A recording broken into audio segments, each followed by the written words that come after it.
Paper money isn't new. China was using printed paper currency as far back as the 7th century. But here's what's fascinating. Almost every time a government issued paper money without something real backing it, it eventually collapsed. The paper became worthless every single time. Gold and silver, on the other hand, have never gone to zero, not once, not in 5,000 years. Through the fall of empires, through world wars, through financial crisis that wiped out entire currencies, the metals kept their value. And right now in 2026, the dollar in your wallet is backed by nothing physical. No gold, no silver, just the full faith and credit of the U.S. government. But here's the question I want you to sit with for the next 15 minutes. Which one has the longer track record of actually holding its value? If you've ever been curious about gold and silver, if you've ever watched the prices climbing, seen the headlines and thought, okay, how do I actually get started? Well, this video is for you. Here's what we're going to cover today. First, I'll break down what gold and silver actually are as financial assets and why they're not the same thing, which is something most beginners get wrong.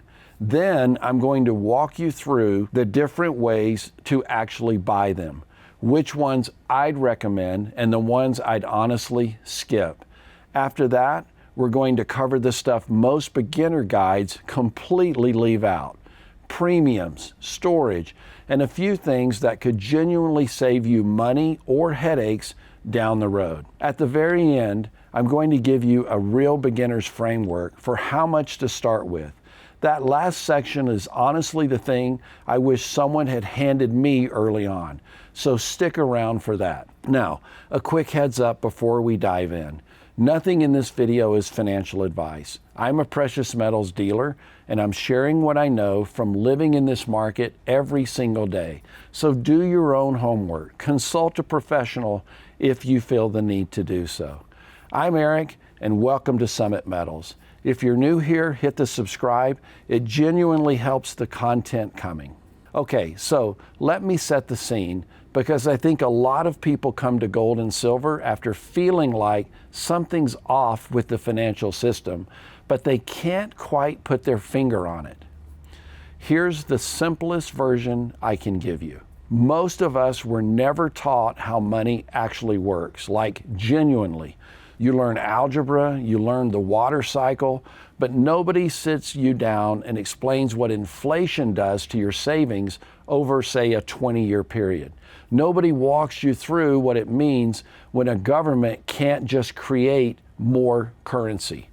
Here's the thing. Every dollar you hold in cash loses purchasing power over time.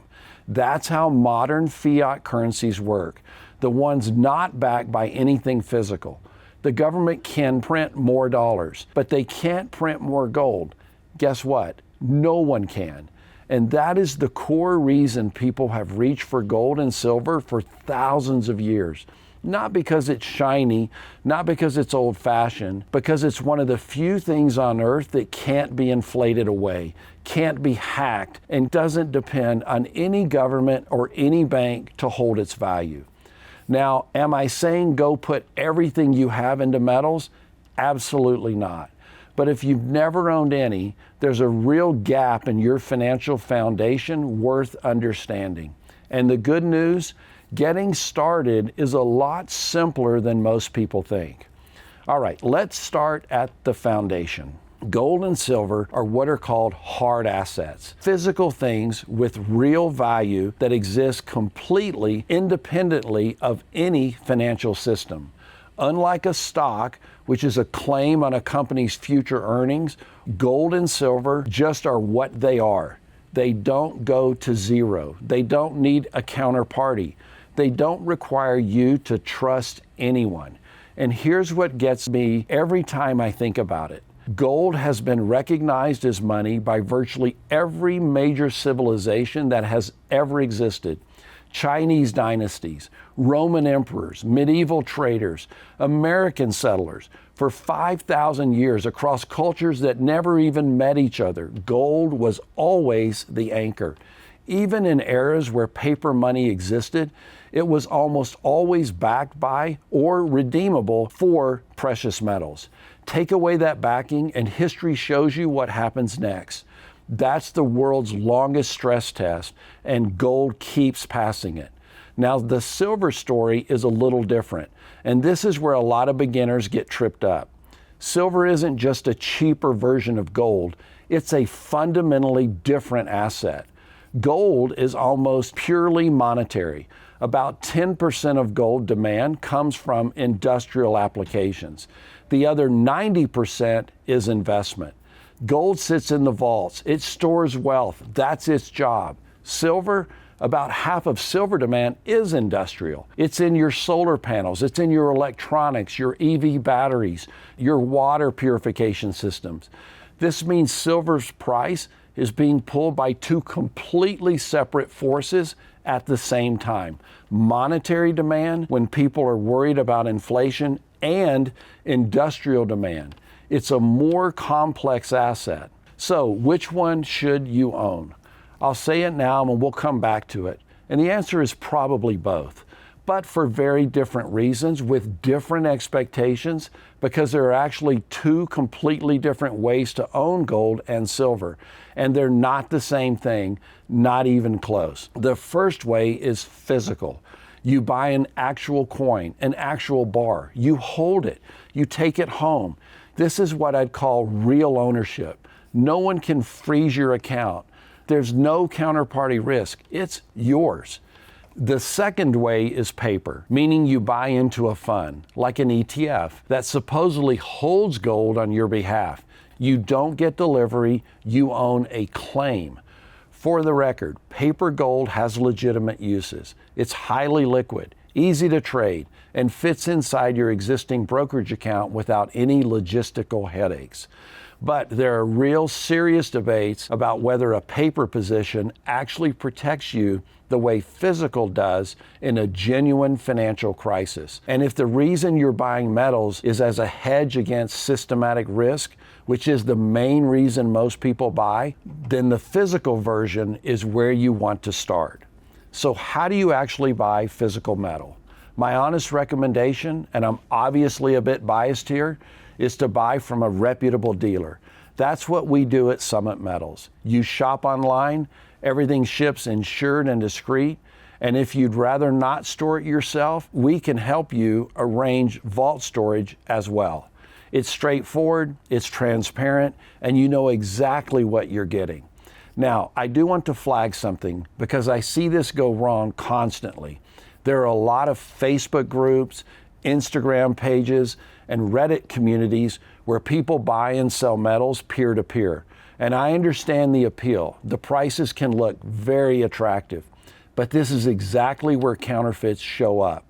There's no buyer protection and no recourse if something goes horribly wrong.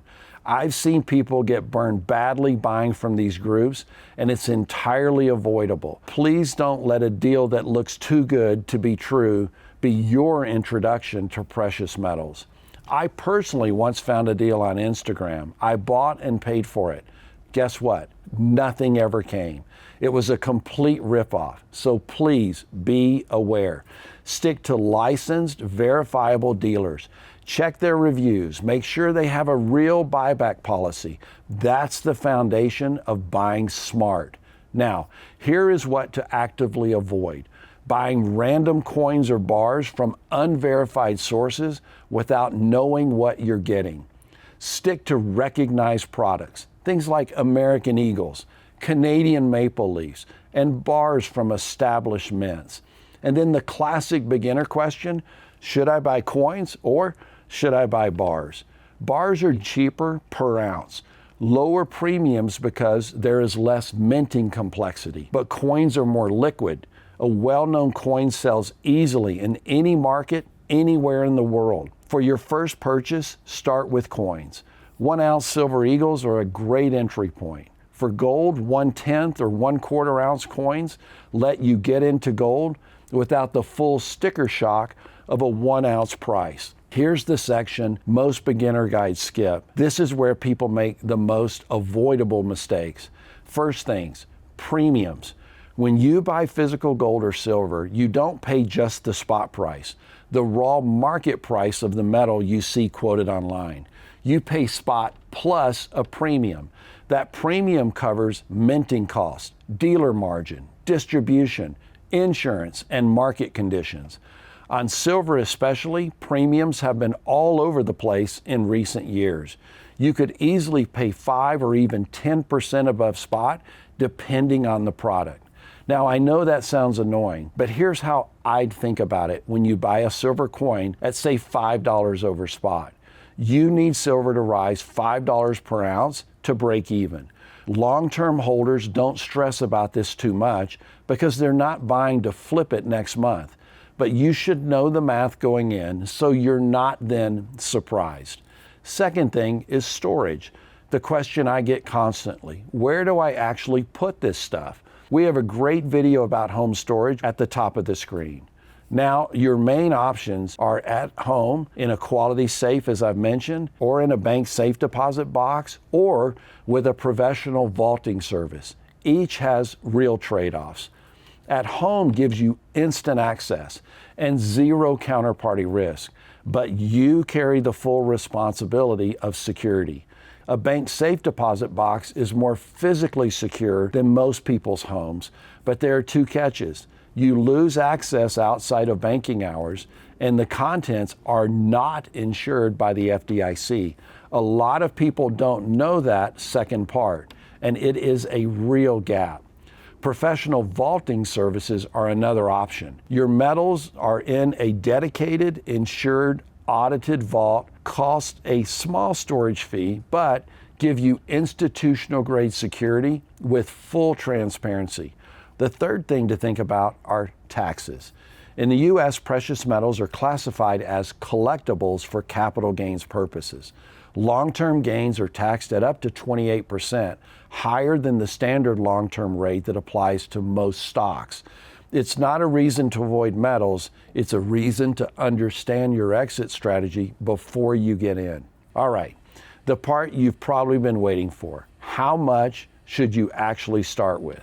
Now, first, I want to be honest about the limits of any one-size-fits-all answer.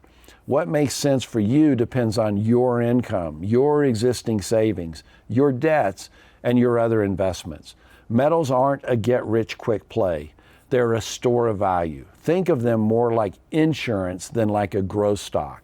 You don't hope you'll need insurance on your house. You carry it because you actually hope you won't. That said, a commonly cited range in financial planning circles is to have somewhere between 5 to 15% of your overall portfolio in hard assets. For someone just getting started, I'd say start at the lower end. Learn the market, feel the weight of an actual coin in your hand. See how it changes the way you think about money. Now, practically speaking, there's no shame in starting with $200 to $300 worth of silver. That's a real tangible start. You'll learn the mechanics of buying. You'll start watching spot prices, and you'll have now skin in the game, which will change everything. From there, a lot of experienced buyers use what's called dollar cost averaging, like our Auto Invest over at Summit Metals. You select a specific product, and each month you pay and receive your product. You buy consistently with discipline, regardless of the price. You're not trying to time the market. You're letting your average cost smooth out over time. It can be a bit boring, but guess what? It really works. And my last piece of advice for beginners, and I mean this seriously, buy what you understand. If you don't have a clear reason for yourself to own it, you'll panic sell when prices drop and hold too long when they spike. Know your why. That reason will become your anchor when the market gets loud. Now, here's what I keep coming back to. Gold and silver have survived every empire that's tried to make them irrelevant. They've outlasted every paper currency that's ever been issued, and there have been thousands of them, almost all gone. I'm not here to tell you the dollar is going to zero by next year. What I'm here to tell you is that owning some physical gold and silver is one of the most time-tested, most historically validated things you can do as part of your broader financial strategy. You don't have to go all in. You don't need a bunker or a conspiracy board.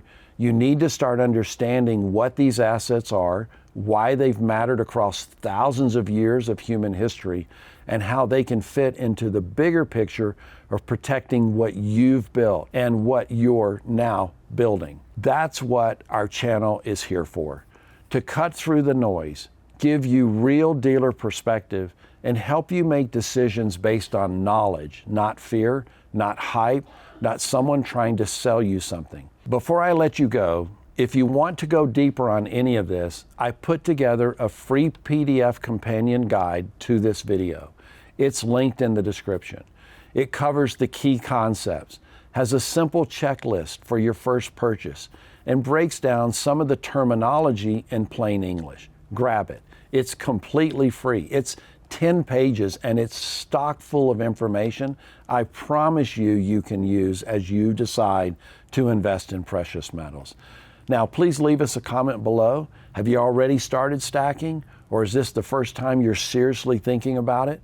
I read all the comments and I genuinely love to know where you're at. If this video was helpful, please subscribe. We publish new content every week, and there's a lot more ground to cover if you're just getting started. Hit the like button if you want to see more beginner content like this. And if you're ready to take your first step, or even just browse, check out summitmetals.com. The link is in the description. Come check us out. I'm Eric. Thanks for tuning in, and happy stacking.